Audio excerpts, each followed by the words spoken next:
Hello mga kamagumang farmers, so update tayo sa ating kubra-kubra plantation, kubra-kubra vines plantation o Ipomoea situsa plantation. So yan na sila ngayon, no. Sila ay namumulaklak na at marami ng mga bunga, no. So as you see guys, kung makita nyo mga kamagumang farmers, yan na ang ating kubra-kubra. So, marami-rami yung tanim natin kaya ayan. Yan yung ating kubra-kubra plantation. Ayan, no? So, nakita nyo naman, medyo marami-rami na sila. Ating kubra-kubra plantation ay nag-produce ito na ngayon ng mga bunga ng kubra-kubra na pwede natin gawing langis. No? Lagyan ng langis yung bunga after siya grind, no? At yun, gawin natin medisina, folklore medicine, alternative medicine para sa mga kagat ng ahas, aso, kagat ng lamok, yon, mga nasugatan, no, natusok, yan. Yan yung update ng ating kubra-kubra vines,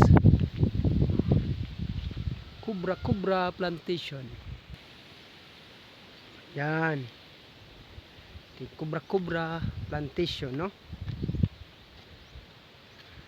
Sharing this video, no, para sa ating kubra-kubra plantation.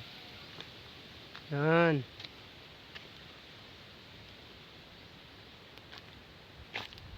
The update of our kubra-kubra vines.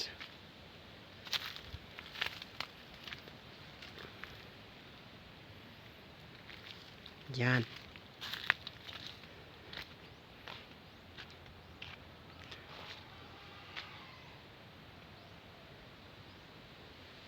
Close natin yung bunga. Ayan. Kita yung mga bunga. Napakaganda ng mga bunga. No? Ayan. Yan yung mga bunga ng ating kubra-kubra.